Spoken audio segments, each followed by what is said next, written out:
106.7 Energy FM.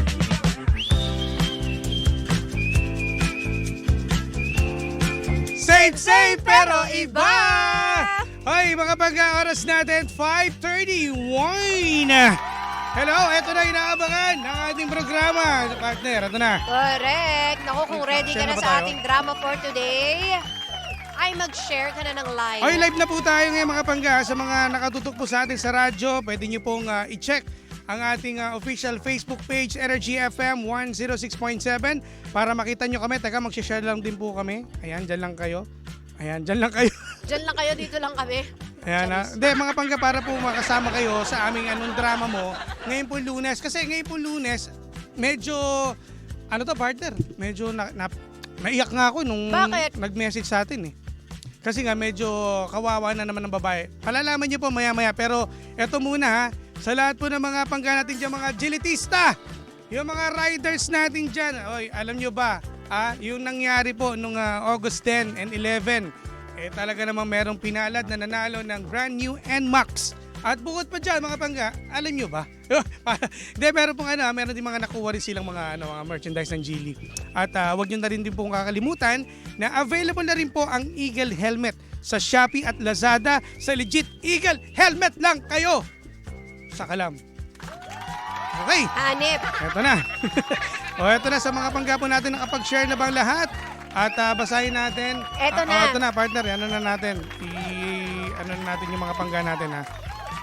Nag-message sa atin. Gusto mo yung nagtinga ka pa eh, no? Ay, hello sa mga kakamerienda lang dyan. Hi, everybody. Wait lang po ha. Sige partner, iyan na natin. Eto Are you na. ready for the story time? Eto na ang story time. Eto na. Hello po, Jim Shi. Ay, Ah. ano bang nangyari? Pa-help po. Kasi ganito po yung nangyari sa amin na magjowa. Kasi po, yung jowa ko sa tuwing nalalasing, lagi niya po akong sinasaktan. At meron time din po na hinubaran ako sa private place. Nung kami po ay nag-away. At tinatawag po niya akong malandi. Pero wala naman po akong ginagawang masama. Nako! Ano nga po ba ang dapat gawin? Ha? Eto na. Oh, yun nga yung kwento, no, Pangga. So, merong isang malamang babae na may jowa na inaaway siya sa tuwing nalalasing. At ang nangyayari, ang siste, sinasaktan, di ba? At pinaghubad pa nga. Yun nga. Na wala namang ginagawa itong si Oo, ate oo. girl. Kaso ang hirap nga nito, partner, no? Ay, yan ang dito ako na sa babae, kawawa naman. Jowa pa lang yan ha, hindi pa yan mag-asawa. Yes, So, parang dyan pa lang nagpakita na. Oo, so parang ang dating kasi parang grabe naman, nananakit ka na kagad. Tsaka ang babae sinasaktan, hindi naman sinasaktan yan.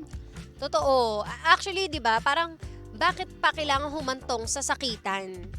Hindi, never nating manonormalize ang pakikipagsakitan, Pangga. Kahit na sabihin na natin na nadala lang, bugso lang ng damdamin, hindi pa rin. Dumaan pa rin yan sa utak mo. Totoo. Di ba? Ako nakikita ko bakit siguro ganyan yung lalaki. Oh. Dalawa lang naisip ko eh. Siguro may sira tuktok o kaya nagdodroga. Dalawa lang yan kasi wala namang matinong lalaking gagawin niya sa babae. Alam mo, Huhubaran ano? ka sa private place Totoo. o sa public place na grabe naman. Makikita ng mga tao, anong klase kang jowa? Hindi, tsaka bakit? Bakit ka hantong sa ganun? Ikaw ba maniniwala ka na influensya lang ng alak yan? Ako hindi ako naniniwala. Hindi, nasa ugali rin yan Baka eh. may saltik din yung lalaki. Di ba? Yun nga ang tanong dito sa dating kasi nito ni ate. Parang alam niya na na meron siyang mahal na mahal niya yung lalaki, yung jowa niya. Pero sa tingin mo ba, karapat dapat ba siya? Ang hirap. Ang hirap magdesisyon. Sa totoo lang, no, kapag mga ganyan. Iniisip ko kasi kung kunwari kapatid ko yung nasa ganyang sitwasyon, tapos sinaktan siya, pinahiya, pinaghubad sa public place. Parang, huy, ano pa ititira mo sa sarili mo? Oo. Tsaka imagine mo ha, kung sakali, gano'n na nangyari, kung ikaw yung nasa sitwasyon partner, ginawa sa'yo, sa tingin mo ba, mananaig pa ba yung pagmamahal mo sa kanya? Hindi ko masasabi, di ba? Ay, meron kang meron kang mga dating experience dyan. Sige, ito Oo, na lang, pakinggan mo to ate, yung nagbigay sa atin. Sige, ikaw, sa sitwasyon kasi masasabi natin na umalis ka agad, madali lang sa Madaling atin. sabihin Kasi wala sa tayo sa atin. sitwasyon niya. Oo. Siguro siya, baka na-experience Pero kasi, niya. di ba, katulad nga nung na-experience ko sa ganyan, Oo, di ba? oo. Kumbaga, kapag binugbog ka, hindi ka kagad magle-let go. Ang una kagad na papasok sa isip mo, bigyan ko ng chance kasi baka magbago. Ganon Okay. yun kasi mahal mo. At Oo. saka nasa isip mo, hindi, kapag first boyfriend ko, kailangan siya yung last. Ano ba siya ng mga babae tulad mo na nagbago na siya? Halimbawa, sige, sabi mo, Pinatawad mo. pinatawad mo, tapos nagbago. Paano mo malalaman, ay, nagbago na tong jowa? Ano yun?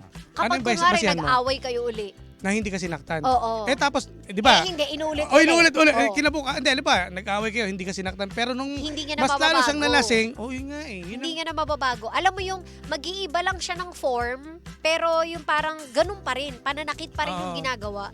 Ewan ko, mahirap sigurong sabihin, di ba? Hindi tayo pare-pareho ng mga dinanas. Pero para sa akin kasi, bago mo magawa yung isang bagay, dadaan yan sa pag-iisip mo eh. Oo. Pagdedesisyonan mo yan, hindi ako naniniwala na bugso lang ng damdamin yan. Hindi. Ginusto mong manakit, yun Oo. yun. Mas Hindi- nangibabaw sa'yo yung galit. Hindi naman matatawag mahal kasi una pa lang dapat ang babae hindi sinasaktan. Diba? Pero kung ginagawa mo yan, nagawa ng jowa mo yan sa'yo, Oo. posibleng hindi ka niya mahal. Baka may praning niya. Possessive. Tapos nakainom, Oo. under influence of alcohol, tapos bigla, baka nagdadrug siya. Sobrang Ako, tingin ko, possessive. Hiwalay mo, baka addict yan. Kasi alam mo yung mga ganyang klase, kulungable yan. Kulungable. Pwede yan ipakulong ha. Yung mga nananakit tsaka nanguhubad. Tsaka pwede mo naman nireklamo yan. Diba? Totoo. Sa dating kasi nito, mukhang mahal na mahal pa niya. Kaya nga gusto lang niyang gusto niya magtanong sa atin kung Kasi hinihintay niyang sabihin natin sa kanya na, hindi, sige, pagbigyan mo, ganun. Ako sa akin hindi ko na dapat pagbigyan yan.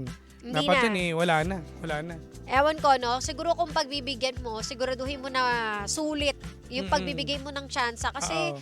kapag ganyan, madalas nangyayari, umuulit lang talaga. Oo. Ano na yan, 2 beses na naman nangyari na, di ba? Nasaktan ka, tapos sinubaran ka pa doon sa kalsada. Wala siyang respeto.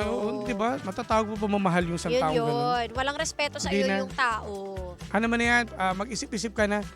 May mga mas bagay pa sa'yo, dapat na lalaki. Huwag ka matakot sa kanila. Huwag ka mag-settle matakot sa kanya ganyan. na mawawala siya, mamamatay daw siya. Totoo. Ba't buhay pa yun? No. Imagine Wag. mo yung nanay niya nga kababaeng tao na no. Hindi niya naisip, mananakit siya ng babae. Ano Diba? na, ekis na kagad yun. Ako, hindi naman ako babae, pero pag once na nagawa ng lalaki sa isang babae yun, kayo, malamang ekis na kagad yun dapat. Totoo. Pagbuhatan Sabihin natin, ka ng kamay, "Oh, ay naku, wala habang buhay niya yung paghihirapan. Di ba? Yung mga mapapanakit na salita nga, kung ano mga sinasabi, di ba? Yun nga, medyo na kayo dun emotional na kayo dun. Oo. Yan pa kaya. Ito pa kayang may pisikalan. Totoo. Tapos hinubaran ka pa. Ano ka, Bold Star? Di ba? Binibenta ka niya? Cannot be. No. Hindi tayo magpapaapi. Hindi, dapat magising ka na. Ito na yung time, di ba kami ang kakampi mo sa radyo? Di ibig sabihin ngayon, magsimula ka ng mag-isip na hiwalayan na siya kamo. Di ba? Ako, yun yung desisyon ko, partner naintindihan ko yung kahit babae ka, naintindihan ko na masakit yan. Pero Mahirap at masakit. Mahirap humiwalay kasi marami na kayo pinagsamahan. Pero isipin mo na lang yung pananakit at yung paghuhubad sa'yo. Correct. Number Cannot 1 pa lang be. yun. Yung pa lang nga mismo, hindi na dapat patagalin pa yan. Nako. Eto nga may nagsabi Nako ate, makipaghiwalay ka na hanggat kaya pa. Walang taong matinong pag-iisip na huhubaran ka sa public place. Mas magiging masaya kapag minamahal ka at nirerespeto ng taong mahal mo. Let go na. Tama yan. Tama. Yes. Hindi mo na dapat yung pagkaksayan ng panahon. Sapat na yung pinaramdam mo sa kanya, mahal mo siya. Oo. Siya, hindi naman masasabing mahal ka niya Sinaktan ka No. Tayo, tayo sa mga taong nananakit. Lalo na kung physically i-report sa police. Okay? Report mo yan, sabihin mo sa magulang mo. Sabihin mo, dahil sila ang kakampi mo rin. Dahil Tama. di ba dapat may alam din sila. Kasi mamaya, kapag nagkaayos kayo niya, pinagbigyan mo naman, naging marupok ka, pag nakainom na naman, baka hindi lang yan ang mangyari sa'yo. Baka mawala ka na sa mundo. Totoo. Diba, nagawa na nga niya manakit Hindi tayo magpapalutang-lutang sa ilog, B. Ayusin mo yan. At dahil dyan, sino pa? May mga humabol pa ba sa atin? Ito pa, shoutout na daw. Shoutout na. Mamaya, sige. Shoutout na natin to partner. Yung mga checker daw dyan sa kumpanya na si Ruben Celerio, super fanatic at pakikinig po sa inyo po. Salamat, Jay Lucas. Uy, o hello po JR. sa inyo. Sa lahat po ng mga checker, hello. Maulan na afternoon daw, sabi ni Fritz. Naku, maulan na naman. Si Lorna Dicos, hello.